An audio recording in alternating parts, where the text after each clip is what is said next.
So I bought this journal quite a few years ago before I had gotten into the habit of filling up notebooks. And I really like the title or the cover of it, and I really liked that it had these big quotes. Um, it sat in my unused journal shelf for a really long time, and finally I busted it out. And the things that I had previously liked about it were really annoying. So it only took me, I think, like 2 weeks to fill this up. Yeah, from the 25th of January until the 7th of February. So not long at all.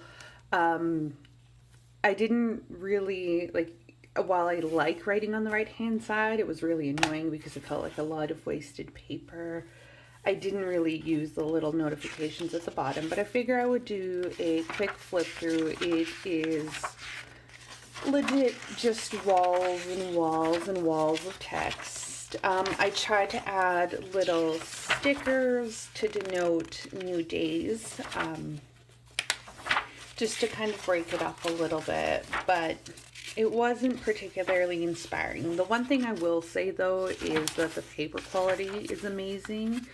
There's almost no ghosting or bleed through, and this I did with fountain pen. It's also hard because I keep notes of products and stuff to try in my books. And so I filled up, I think at one point I was listening to a podcast and I filled up an entire page just with recommendations. And now I kind of have to keep this around until I have a chance to go through those a bit more. Some of the quotes were really cool.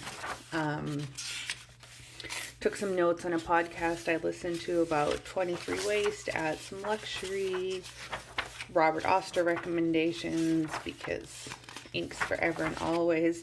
I did get certain pages dirty because I've been painting a lot, and so I would forget to wash this part of my hand. Oh, yeah, see, there's paint on it right now. Yeah, so like really quickly, this was a art, was it an art supply posse? Yes.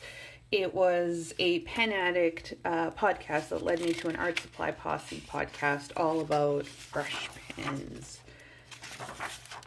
So that's kind of been where I'm at.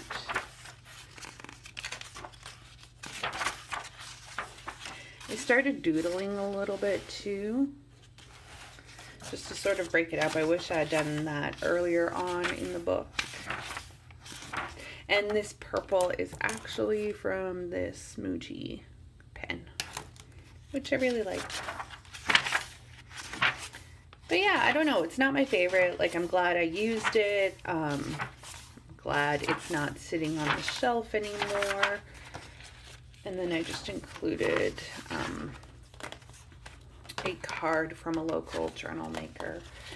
But yeah, it went by super fast. I mean, it's a book. It's filled, so that's something, right? And on to the next one. See you guys in a bit.